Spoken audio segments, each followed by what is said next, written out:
Greetings to you, brothers and sisters. My name is Dieudonné Nindorera, but you can call me Didi.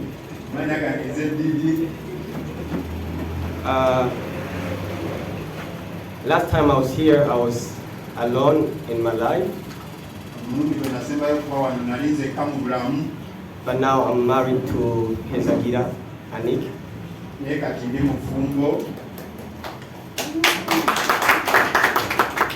Thank you. And we've got one son of 4 months now.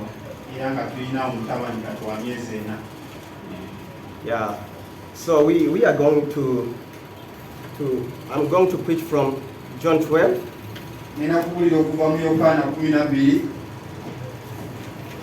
John 12 from verse 1 through 8. If you are there, we can just go together.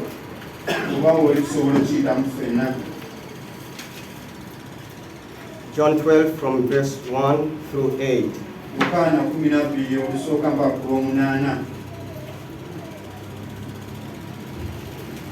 6 days before the Passover, Jesus therefore came to Bethany, where Lazarus was, whom Jesus had raised from the dead. So they gave a dinner for him there. Martha served, and Lazarus was one of those reclining with him at the table.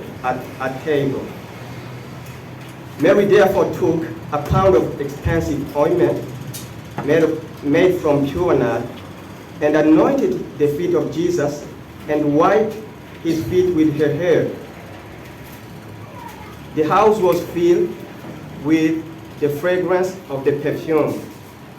But Judas Iscariot, one of his disciples, he who was about to betray him, said, "Why was this ointment not sold for 300 denarii and given to the poor?" He said this not because he cared about the poor, but because he was a thief, and having charge of money bag, he used to sell himself to what was put into it. Jesus said, "Leave her alone, so that she may keep it for the day of my burial. For the poor you have always with you, but you do not always have me."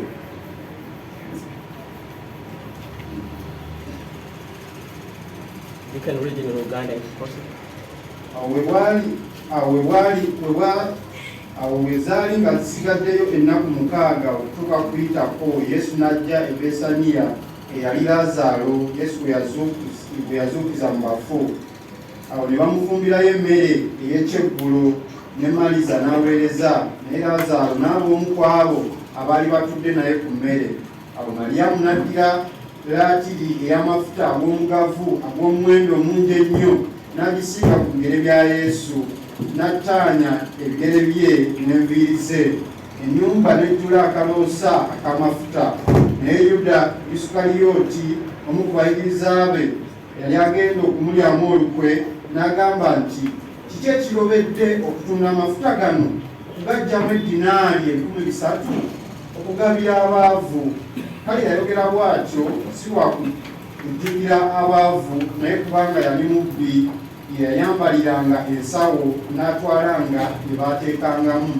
Awo Yesu n'agamba nti, "Mumuleke agaterekere olunaku lw'okuziikibwa kwange, kubanga abaavu be muli nabo ennaku zonna, naye nze temuli nange ennaku zonna." So there is a hymn, it's called "When I Surveyed the Wondrous Cross." It's a famous hymn written by Isaac Watts. Waliwo oluyimba oluyitibwa "Bwe neetegereza omusalaba ogw'ekisa." So I would like to begin this sermon with the 4th verse of this hymn. Era nga njagala okutandika okubulira kuno ne olunyiri olwokuna olw'oluyimba luno. Watts wrote this were the whole realm of nature mine, that were a present far too small. Love so amazing, so divine, demands my soul, my life, my all. So if you read the entire hymn, you see this. If you read the entire hymn, you see this. So what he's talking about the cross, he's talking about love of Christ. He's talking about the sorrow of Christ. He's talking about suffering and sacrifices. He's talking about the death of the Son of God. And he says, when you look at all these wonders, you begin to see that any gift you can give in response is too small.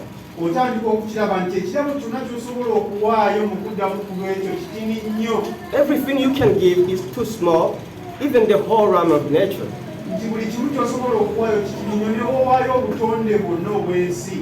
So why is that so? Because he says, as you survey the wonders of the cross,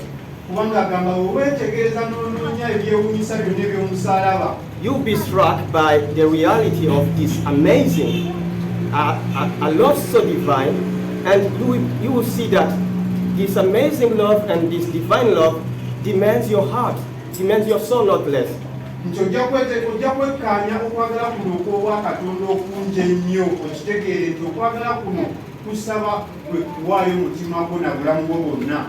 This amazing love, this love so divine, it demands your life, your whole life, not less. So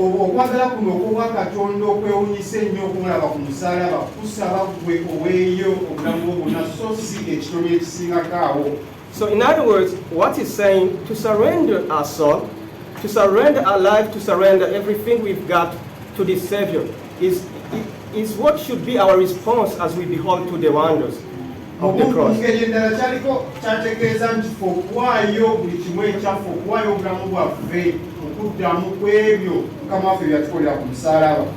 I think the passage we've just read drives home the same point. In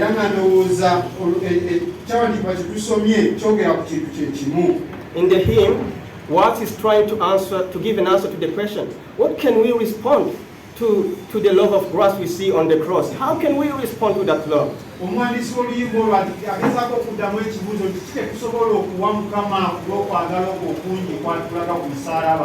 So in a sense, this passage is also responding. How do we respond to a person who not only raised your brother, but also who is going to the cross so that you will never and never suffer death? So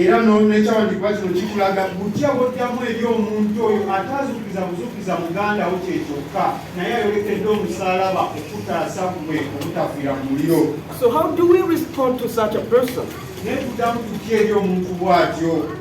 Brother, what is your response as you see the Son of God hanging there? What is your response?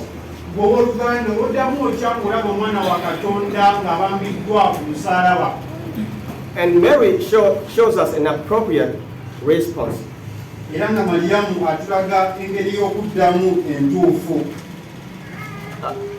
Now, this passage we have before us this morning is maybe one of the hard passages we've got in the New Testament.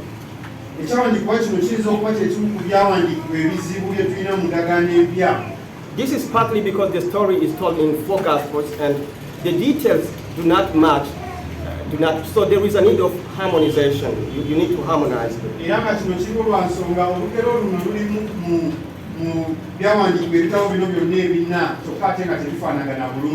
But also partly because the text has some difficult expression or things. For example, in verse 7 and verse 8, so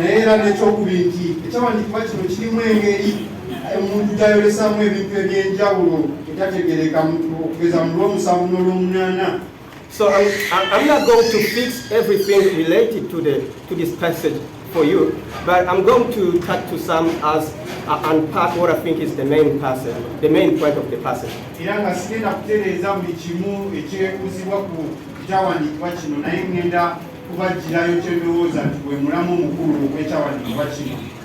So in verse 2 we are told that someone had organized a banquet. Mu nnyiriro y'okubiri tugambibwa nti omuntu omu yafumba ekijjulo. They organized a banquet in Jesus' honor. Bafumba ekijjulo kino mu kwebaza oba mu kussa ekitiibwa mu Yesu. So as usual, Martha is serving. Nga tulaba Maliza nga bulijjo ng'aweereza ng'agabula. Lazarus was among the people reclining at the table with him, with Jesus. Era nga Laazaalo yali omu ku abo abaali batudde ne Yesu ku mmeeza. And suddenly, something almost practically impossible, almost something amazing, something amazingly beautiful happened. Naye amangu ago ekintu kye tuteebereza ng'ekitasoboka ekirungi ennyo ekyewuunyisa ne kibaawo. Mary comes with a very expensive oil. Mariyamu ajja n'amafuta ag'ebbeeyi ennyo ag'omuwendo omungi. She breaks the jar N'amenya akacupa and puts it all on Jesus' body. era n'agayiwa ku mubiri gwa Yesu. After that, she focuses on Jesus' feet. Oluvannyuma lw'ebyo n'atuula ddala ku bigere bya Yesu. He wipes his feet with her hair. N'atandika okusiimuula ebigere bye n'enviiri ze. Friends, this was absolutely impractical and absolutely amazing at the same time. Ab'emikwano kino mu kulaba okwangu kyali tekisoboka ate nga kyewuunyisa nnyo mu ngeri y'emu. So let me explain a bit. Kankinnyonnyole. Look at the reaction of the people as they watch her doing this. Laba engeri abantu gye baddamu nga balaba Mariyamu ng'akola kino. John says that Judas objected. He says, no, this should be given to the poor. Yokaana agamba nti Yuda yagaana n'agamba amafuta gano agoonoonebwa lwaki tegatundibwa n'ekisente ne ziweebwa abaavu. But when you read the same account in Mark and Matthew, you see that it was not only Judas, but many people, even the disciple, they objected. Naye bw'osoma mu Makko ne Matayo mu kyawandiikibwa kye kimu olaba nti si Yuda yekka eyabigaana bino naye n'abayigirizwa abalala baali tebakikkiriziganya nakyo. In fact, in Mark and Matthew, we see that these people were outraged. Mu Makko ne Matayo tulaba ng'abantu bano baasunguwala. They burnt with anger. Obusungu bwali bubatta. Why? Lwaki? Because what she was doing was, in a sense, practically impossible in this context. Kubanga kye yali akola Mariyamu kyali tekisoboka mu biseera ebyo. What she was doing was outrageous, shameful, disgusting. Kye yali akola kyali kya buswavu ate nga kyennyamiza. It was offensive to the people who were there, to the point they shout, crying, shouting and complaining about what she was doing, complaining with little voices. Kyali kinyiga abantu abo abaali beetolodde awo okutuuka ku ssanga ne batandika okwemulugunya nga beerumaaluma mu bulowoozi obutinitini. Because it was so shameful, so disgusting, so offensive to these people who were watching her doing this. Kubanga kyali kya buswavu era nga kyennyamiza eri abantu bano abaali bamutunuulidde. So what was the problem? N'ekizibu kyali ki? So bringing an oil in a banquet was not something new. Okuleeta amafuta mu kijjulo tekyali kintu kipya. But what she does with the oil is something, in a sense, new. Naye kyakola n'amafuta ago kye kyali ekipya. First, she brings an expensive oil. Ekisooka yaleeta amafuta gano ag'omuwendo mungi. Look at the first part of verse 3. Netunuulira ekitundu ekisooka eky'olunyiriri olwokusatu. So Mary took a pound of expensive ointment made of pure nard. Nti awo Mariyamu n'addira latiiri ey'amafuta ag'omugavu ag'omuwendo mungi ennyo. The oil was very expensive. Amafuta gano gali ga muwendo mungi nnyo. In fact, Judas says that the whole box costed 300 denarii. mu ngeri eyo Yuda Isikaliyooti agamba n'okugamba nti amafuta gano gaali gasobola okugula dinaali 300. That was about a whole year's salary, Gwalina musaala gwa mwaka mulamba. a whole year wages. Gwalina musaala gwa mwaka mulamba. Ladies, imagine a perfume that cost a whole year salary. Teberezaamu akawoowo oba aka perfume nga katwala omusaala gwo gwonna gw'okoleredde. This was expensive. Guno amafuta gano gaali ga muwendo mungi. But what is so amazing here is that she brings all to Jesus' feet. All. Naye ekyewuunyisa nnyo nti amafuta gano gonna galeeta nga taleseemu yadde n'agayiwa ku bigere bya Yesu. When you read Mark and Matthew, you see that she breaks the jar, she breaks the container. Bw'osoma mu Marko ne Matayo olaba nti ekikebe ekyo kyaleetamu amafuta yakimenya. So what happens when somebody breaks a container? Kyekibawo ng'omuntu ekikebe akimenye. Everything's out, right? Buli kimu kifuluma ebweru. So Mary is putting everything to Jesus' feet. Mariyamu ali kuteeka buli kimu ku bigere bya Yesu.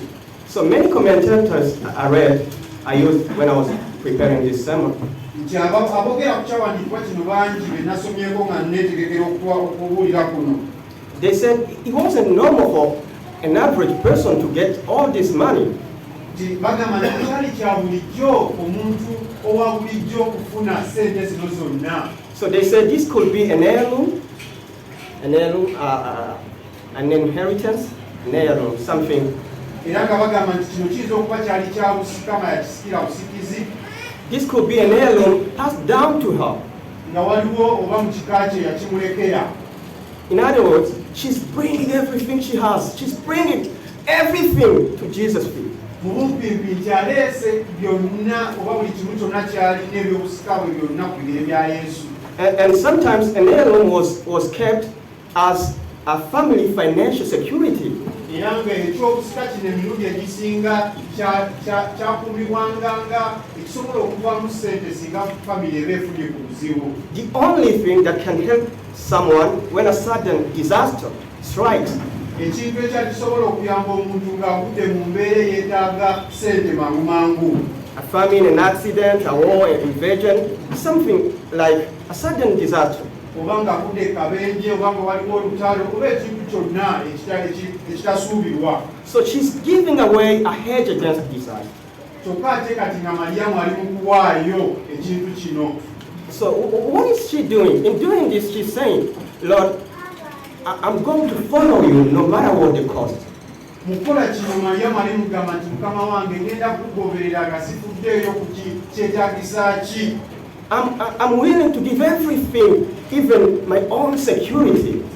Nti ndi mwetegefu okuwaayo buli kimu n'ebyo ebinkuuma. This is what she's saying by giving this oil. Kino kyali mu kugamba ng'awaayo amafuta gano. So the second thing she does, second amazing she does, she goes down to the feet of Jesus. Ekintu ekyewuunyisa ekirala ekyokubiri kyakola akkirira wansi ku bigere bya Yesu. Look at part B of the third verse. Tunulira akatundu ak'okubirako nnyiri olwokusatu. And she anointed the feet of Jesus and wiped his feet with her hair. Nti n'agasiiga ku bigere bye, ebigere bya Yesu n'attaanya ebigere bye n'enviiri ze. Matthew and Mark say that the oil was put on the whole body. Era nga Matayo ne Marko bagamba nti amafuta gano gaayibwa ku mubiri gwa Yesu gwonna. And John says it was applied only to the feet. Naye ate nga Yokaana yagamba nti amafuta gano agayiwa ku bigere bya Yesu. Is John contradicting Matthew and Mark? Yokaana kyogamba akontana ne Matayo ne Marko. I don't think so. Sirowooza nti kiriwo ekityo. I don't think so. Sikirowooza bwentyo. Since the quantity of this oil was large, Engeri ekiri nti amafuta gano gaali mangi. it doesn't make sense that it was only applied to the feet. Tekikola makulu nti gaayibwa ku bigere byokka. It was certainly applied to more than one party, more than just a head or feet. Gaayibwa okusukuluma ku bigere byokka oba omutwe. But John only mentions the feet because he wants to emphasize something. Naye Yokaana ayogera ku bigere lwansonga alina kyayagala okukkaatiriza. he wants to emphasize Mary's self-perceived unworthiness. ayagala okukaatiriza Mariyamu ekintu kye yalaga eky'obutasaanira bwe. John wants to emphasize Mary's humility. That's why he leaves everything and mentions only the feet. Ayagala okukaatiriza obwetoowaze bwa Mariyamu tobola baleka ebintu eddala byonna n'aliteeka ku bigere. Friends, in this context, it was considered unbelievably demeaning, unbelievably humiliating to come to the feet of someone. Era mikwano mu biseera bino kyali kirabika nga tekikkirizibwa oba nga kya buswavu nnyo ng'okubanga okukka ku bigere by'omuntu. You must never and never ask somebody to do something with your feet in this context.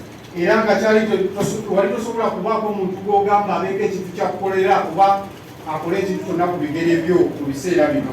So dealing with your feet was something you could not even ask a servant or a slave to do for you.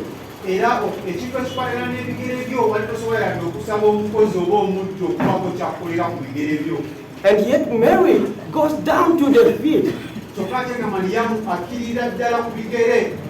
What is she saying? Naye ali mu kugamba ki? She's saying, I'm not worthy. Ali mu kugamba nti sisaanidde. She's saying, I know in this context, even slave cannot go down to the feet. But I'm going, I'm leaving, I'm giving up my rights. Naye akimanyi bulungi era ng'agamba nti kimanyi n'omuddu takkirizibwa era tasobola kukola kino naye mpaddeyo okweyimusa kwange kwonna. So she's saying, you can ask me whatever you want me to, whatever. There is no limit to what you can ask me. Ali mu kugamba nti tewali kukoma okwekyo kyosobola okunsaba okukolera osobola okunsaba kyonna. That's what she's saying. Mariyamu ekyo kyali mu kugamba. I hand over my control to you, Jesus. Nti mpaddeyo ebyange byonna gy'oli Yesu. The third amazing thing she's doing here, Era ekyokusatu ekyewuunyisa kyali kukola wano Mariyamu. she wipes the feet of Jesus with her hair. Nti ali attaanyi oba asiimuula ebigere bya Yesu n'enviiri ze. Look at the last part of verse 3. Tunuulira akatundu akasemberayo ddala k'olunyiriri olwokusatu. And anointed the feet of Jesus and wiped his feet with her hair. Nti n'attaanyi ebigere bye n'enviiri ze. Friends, it was culturally forbidden for a married woman to let her hair down in public. Kyali tekikkirizibwa omukyala omufumbo okubanga asumulula enviiri ze mu lujjudde. So there is no evidence, I have to agree with this, there is no evidence that Mary was a married woman. No Tewali evidence. bukakafu era nga nzikiriziganya nakyo tewali bukakafu bulaga nti Mariyamu yali mukyala mufumbo. But even for girls, it was still a scandal to unbind their hair in public. Naye ne ku bawala obuwala kyali kyewuunyisa nnyo okulaba omuntu ng'asumuludde enviiri ze mu lujjudde lw'abantu. For rabbis, when a woman unbind her hair in public, it was a way of showing openness, of showing love, or showing intimacy. Era eri abayigirizwa nti omukyala bwe yasumululanga enviiri ze mu lujjudde kaali kabonero akalaga okwagala n'okusiima.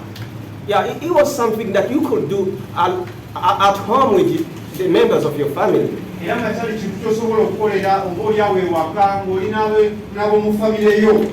And yet, Mary comes and unbind her hair and wipe the feet of Jesus using her hair. Kyokka ate nga Mariyamu ajja n'atya enviiri ze n'asiimula ebigere bya Yesu n'enviiri ze. What is she saying? Naye wali mukola kino ali mugamba ki? She's saying, I don't care what people, when it comes to to devoting myself to you, I don't care what people think and what people say. Ali mugamba nti bwe kijja ku kwennyika gy'oli oba mu kwewaayo gy'oli sifaayo ku bantu kye boogera.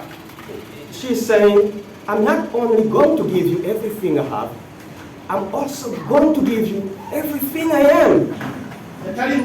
ali mugamba nti sigenda kuwa buli kintu kyonna kye nnina kyekyoka naye ngenda kuwa nze nzenna nga bwendi. She's saying, I'm going to love you more than anything else. I'm going to love you more than the way I love friends, the way I love my family. I'm going to love you with all my heart. Ali mugamba nti ngenda kwagala okusinga ekintu kyonna, ngenda kwagala okusinga bwe njagala emikwano ne famire, ngenda kwagala n'omutima gwange gwonna. She's saying, I'm not only going to give you everything I possess, I'm going to enjoy giving you these things. I'm going, because I love you, my heart is attached to you. Ali mugamba nti sigenda kuwa bubi bintu bino bye nnina, naye ngenda kunyumirwa nnyo nga nkuwa ebintu bino bye nnina kubanga omutima gwange guli gy'oli. So by doing these three things, she's saying, I'll give you everything, even my security. Mukola ebintu bino ebisatu agamba nti ngenda kuwa buli kimu ekyange n'ebyo ebinkuuma. Second, she's saying, I'll give you a total control over my life. You can ask me whatever you want. There is no limit to what you can ask me. Era ng'ekyokubiri ali mugamba ngenda kuwa obuyinza ku bulamu bwange bwonna, osobola okunsaba kyonna ky'oyagala, tekiriko kukoma kwekyo ky'olina okunsaba. She's saying, I'm not only going to give you everything I possess, I'm going to give you everything I am.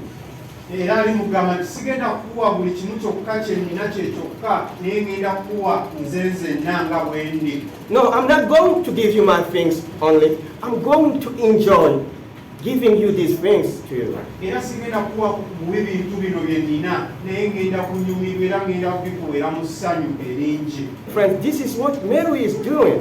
Kino Mariyamu kyali mu kukola ab'emikwano. A complete devotion. Okwewaayo okujjudde. A total submission. Okwewaayo ddala okujjuvu. A self-humbling devotion. Era okwewaayo kuno okwetowaaza. So why is Mary doing these things? Naye Mariyamu lwaki akola ebintu bino? Why is she giving this complete devotion to Jesus? Lwaki Mariyamu awaayo okwewaayo kuno oba yennyikira ddala eri Yesu? Of course we know from the text that this is a feast in Jesus' honor. Tukimanyi bulungi okuva mu kyawandiikibwa tetusomye nti ekijjulo kino kyali kitegekeddwa okussa ekitiibwa oba okwebaza Yesu. But why do they want to honor him? Naye lwaki That's the question we need to respond to. omuwa ekitiibwa? There is a clue in verse 1 and 2. Can we go there? Waliwo ekitugambibwa mu lusooka n'olwokubiri tusobola okubikulawo ne tulaba. 6 days before the Passover, Jesus came to Bethany where Lazarus was, whom Jesus had raised from the dead. Bagamba nti bwe zaali nga wasigadde ennaku mukaaga okuyitako kutuuke, Yesu n'ajja eri Besaniya eyali Laazaalo Yesu bwe yali yazuukiza mu kafu. There they gave him a feast. Awo ne bamufumbira emmere. Martha served, and Lazarus, one of those reclining with him at table. Era Maliza n'aweereza, naye Laazaalo n'ab'omu ku abo abaali batudde naye ku mmere. So the mention of Lazarus and the fact he was raised from the dead, Era engeri gye bali nga boogera ku Laazaalo n'engeri gye yazuukizibwamu mu bafu, and the fact he was among those people reclining at table with Jesus, era n'engeri ekiri nti bagamba yali omu ku abo abaali batudde ne Yesu maybe show us that this banquet is organized to thank Jesus for the resurrection of Lazarus. Oboolyawo ekijjulo kino kyali kitegekeddwa okwebaza Yesu olw'okuzuukiza Laazaalo. So if the banquet was organized for this purpose, bwekiba nga ekijjulo ekyo kyategekebwa olw'ekyo, it makes sense that Mary is doing all those things to thank Jesus for the resurrection of her brother. Kikola amakulu nti Mariyamu ali mu kukola bino byonna okwebaza Yesu olw'okuzuukiza muganda we. That's why she's doing this. Yensonga lwaki akola bino. To say that she's doing this because of the cross, because Christ is going to die for her, to say that will be pushing the text a little bit further. Okugamba nti Mariyamu akola ekintu kino olw'okuba Kristo yali agenda ku musalaba kumufiirira, ekyawandiikibwa oba okisindika okubaako bye kikola bye kitalina kukola. There is no evidence that Mary or anyone else understood before the cross that Jesus was going to die. tewaliwo obukakafu bulaga nti Maliyamu oba omuntu omulala yenna bategeera ku musalaba nga Kristo tannafa. So what Mary is doing to thank Jesus for the resurrection of her brother. Kati Maliyamu kyali mu kukola wano ali mu kikolwa mu kwebaza Yesu olw'okuzuukiza muganda we. But I think John, when he reports this, when he writes this, John, he wants his reader to see a connection between this devotion and the death of Christ. Naye ndowooza Yokaana nga awandiika ekyawandiikibwa kino ayagala mulabe enkolagana eri wakati w'okwewaayo kuno kwa Maliyamu n'omusalaba gwa Kristo. Why? Lwaki? Because when you go back to chapter 11, kubanga woddayo mu ssula y'ekumi Jesus explained to Mary and Martha that himself is the resurrection and life. Yesu Kristo annyonnyola Maliyamu ne Maliza nti ye mwennyini ye kuzuukira era bwe bulamu. Furthermore, after the sign, the rabbis begin to search how to kill Jesus. Era oluvannyuma lw'ekyo abafalisaayo ne batandika okunoonya okuyiggaye okufuta Yesu. So the reader can see that Jesus is truly our resurrection and life, but he's going to do this through the cross, through the death of Jesus. Nti omusomi asobola okutegeera nti Yesu ye mazuukiro era bwe bulamu bwaffe naye ng'agenda kukola kino okuyita ku musalaba okuyita mu kufa kwe.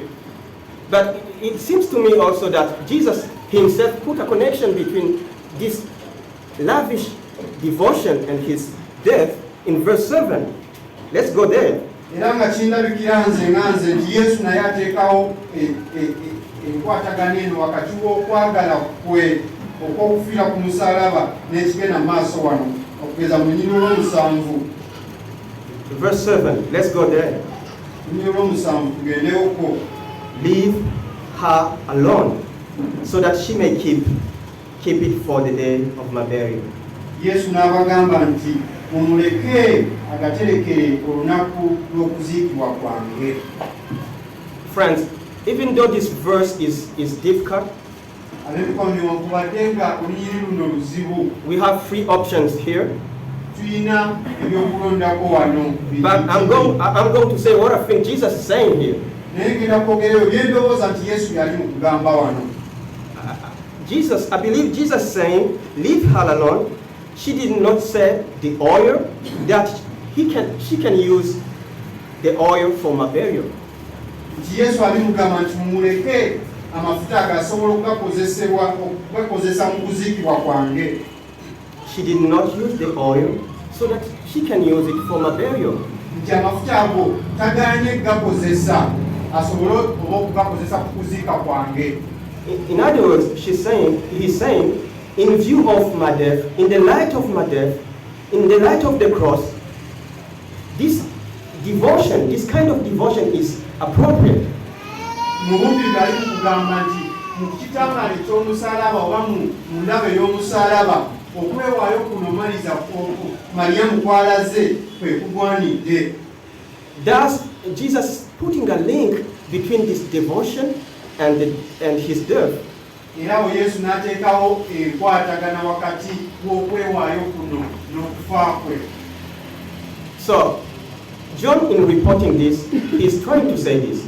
I know this explanation may be hard for you, but let me summarize what John is thinking here. Naye nga Yokaana mu kwogera bino alina ky'atugamba kiyinza okuba ekizibuzibu gye tuli naye kankifunze.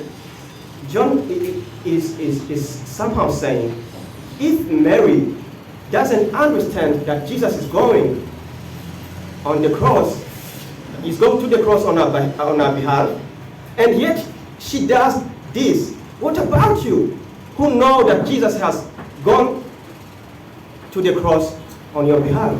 That's what John is doing here. John ali mugamba nti wabanga Maliyamu atannaba na kutegeera bana kumanya nti Yesu agenda ku musalaba tufiirira ali mu kwewaayo bw'ati ate olwo gwe amanye obulungi nti Yesu yafiira ku musalaba ku lulwo. If Mary is doing this only because she wants to thank Jesus for the resurrection of her brother, what about you? You know that Jesus went to the cross for you. What is your response? Kubanga Mariyamu ali mukola kino okwebaza Yesu olw'okuzuukiza muganda we ate olw'okwe amanyi obulungi nti Yesu yagenda ku musaalaba ku lulwo olina kuddamu otya. If you look the Son of God hanging there, suffering for you, otunulira omwana wa Katonda nga wanikiddwa ku musaalaba ng'ali mu kubonaabona ku lulwo. if you look at the Creator of the universe giving everything for you, ng'awaayo obulamu bwe ku lulwo, what is your response? How do you respond to Him, brother and sister? oddamu otya ku ekyo? Our response should be a complete devotion. Okuddamu kwaffe kulina kuba kwewaayo okujjudde. Our response should be a total submission to Christ. Era okweweerayo ddala eri Yesu Kristo. Our response should be a self-humbling devotion. Okwewaayo okwetowaaza eri Yesu. That's how we should respond to Jesus and to the cross. Bwetyo bwe tulina okuddamu eri Yesu n'eri omusaalaba. But we don't do this. Naye kino bye tukikola. You don't do this. I don't do this. Why? Sikikola naawe tokikola. Lwaki? Tim Keller, the late Tim Keller, in one of his books on prayer, Tim omugenzi mu kitabo kye kimu ku kusaba, a book called Experiencing Awe and Intimacy with God, ekitabo kye yayita engeri gye tufunamu omukwano ogw'okussa ekimu ne Katonda. he says, when good things happen to us, we would expect that they would provoke thanks and praise in the same way that bad things cause petition and supplication. Nti ebintu ebirungi ebitubaako tusuubira okuba nga bijja kuleeta okutendereza Katonda n'okumwebaza nga ebintu ebitubaako ebireeta okwenenya n'okusaba ennyo Katonda. And he goes on to say, Tim Keller, yet that is not the case. It doesn't provoke thanks and praise. Kyokka yeeyongera mu maaso omuwandiisi ono n'agamba nti bwe kityo si bwe kiri, ebintu ebirungi ebitubaako tebitusoomooza kubanga tutendereza Katonda na kumwebaza. What is the problem, brothers? Naye ekizibu kiriwo abooluganda. When you go to Romans 1 from verse 18 to 21, bw'ogenda mu Baluumi emu okuva ku lunyiriri olw'e18 mpaka ku 21, Paul says, although they knew God, they neither glorify Him as a God nor give thanks to Him. Nti Pawulo agamba newankubadde baamanya Katonda tebaamusinza oba tebaamutendereza nga bw'agwanidde. They see the wonders of God in creation, and yet they refuse to glorify Him. Nti balaba ebyekunyisa bya Katonda byonna mu butonde bwe naye ate era ne bagaana okumuwa ekitiibwa. And from this verse we see what is at the heart of human sin. Era mu kuva mu nnyiri zino tulabira ddala ki ekiri ku mutima gw'ekibi ky'abantu. The essence of our sin. Ekibi kyaffe ddala. It is this refusal to give thanks to God, Era nga kiri mu kugaana okwebaza Katonda, to sanctify God, okutukuza Katonda, to acknowledge His greatness. era n'okukkiriza amaanyi ge.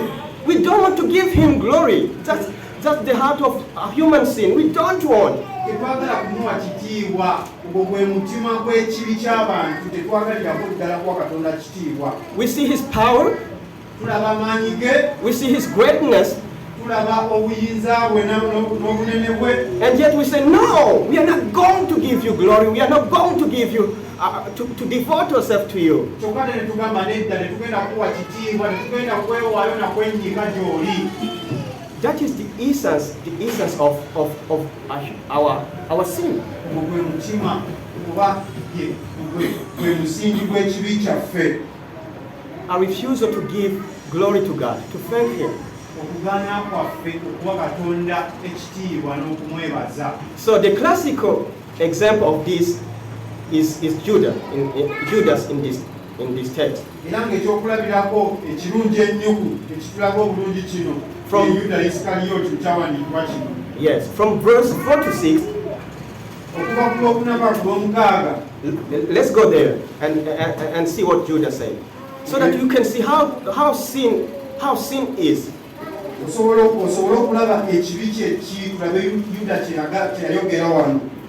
But Judah Iscariot, one of his disciples, he who was about to betray him, said, "Why was this ointment not sold for 300 denarii and given to the poor?"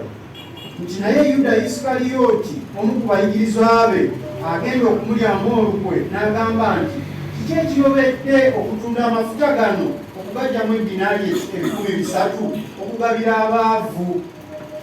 He said this not because he cared about the poor, but because he was a thief and having charge of money bag, he used to help himself to what was put into it. Nti kale yayogera bw'atyo si lwakujjukira abaavu naye kubanga yali mubbi eyayambaliranga ensawo n'atwalanga gye baateekangamu. Judah looked at this self-humbling devotion of Mary.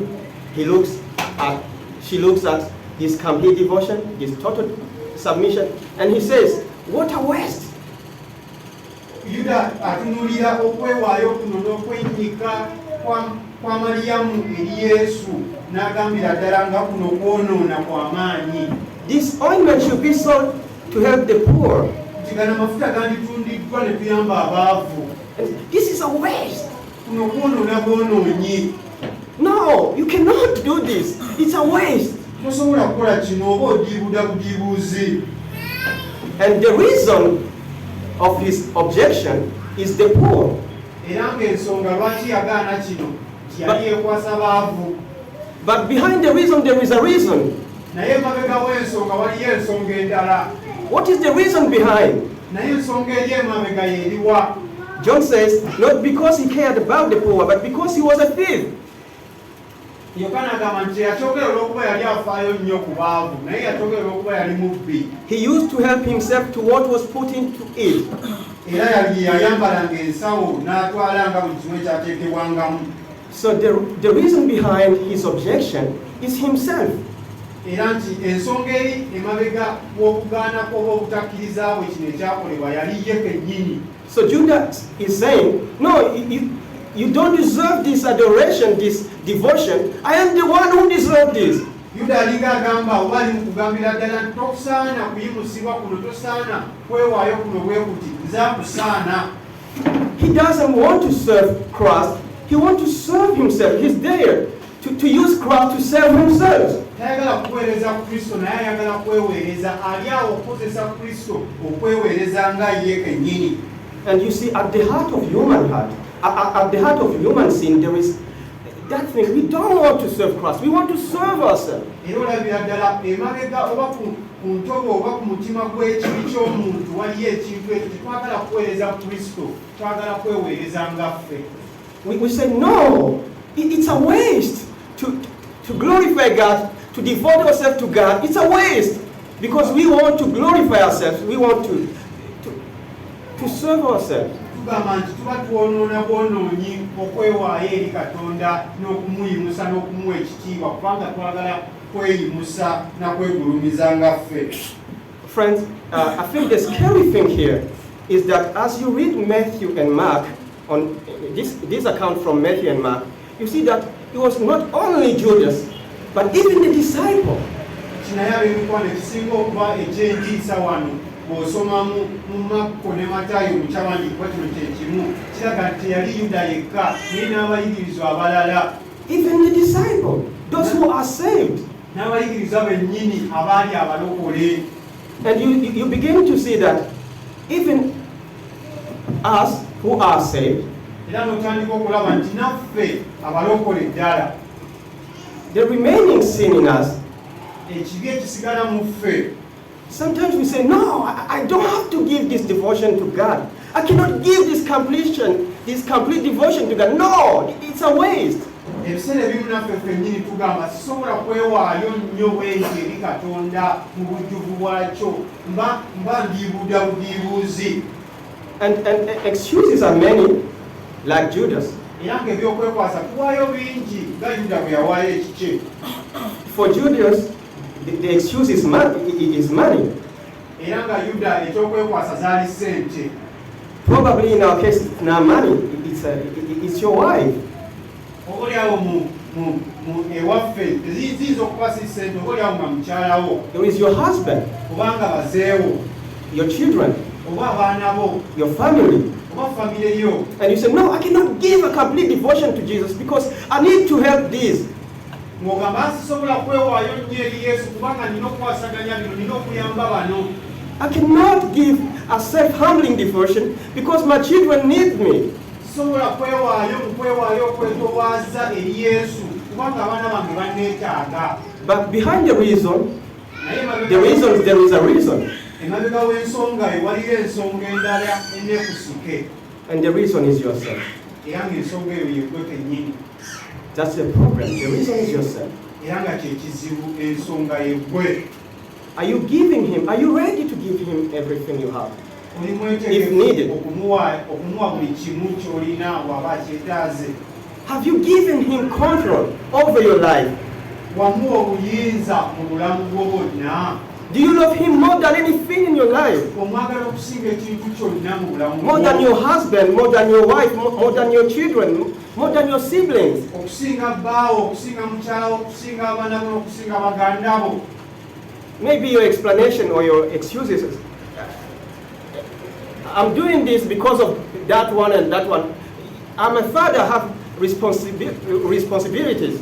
I need to have this. Maybe it's your excuses. Oba olyawo okwekwasa oba ensonga yo gy'owa olw'obuteewaayo eri Yesu mu bujjuvu nti okola kino olw'abaana bo, abaana bo bakwetaaga, ndi taata, omwana wange neetaaga. But Jesus' answer is still the same even today. Naye ekyokuddamu kya Yesu kye kimu n'olwaleero. Look at verse 8 as we end. olw'omunaana nga twolekera okukomekereza. You always have the poor with you, Nti kubanga abaavu be muli nabo ennaku zonna, but you do not always have me. naye nze temuli nange ennaku zonna. So this is another hard verse to understand. Era nga luno lunyiriri lulala olukalu ennyo okutegeera. But let me say what I think Jesus is not saying. Naye ka njogere ekyo kye nsuubira nti Yesu si kyayogera mu lunyiriri luno. So Jesus is not saying that it's needless to help poor. Yesu tali mugamba nti okuyamba abavu kibi. He's not saying that we don't need to help poor or it's not urgent to help the poor. Tali mukugamba nti tekyetaagisa ffe okuyamba abaavu. But he's saying this. Naye ali mu kwogera kino. He's saying, Judah, Ali mugamba nti Yuda, even though you have to take care of the poor, newankubadde olina okulabirira abaavu, you have to understand that I am the priority. olina okukitegeera nti nze asooka. I am the priority. Nze asooka. Not only because my death is on the horizon, Si kwa kubanga okufa kwange kusembedde, not only because my death is near, si kwa kubanga okufa kwange kuli kumpi, but also because it is fair that I receive the honor that is due to the Father alone. naye lw'okubanga kigwanidde nze okufuna ekitiibwa kitaffe yekka kyagwanidde. I am the priority. Nze asooka. And Jesus sent to you today. Era nga Yesu akugamba olwaleero. No, I don't know your excuses, Simanyi gwe byeweekwasa, but you need to know that He's the priority. naye olina okitegeera nti Kristo y'asooka. Let's pray.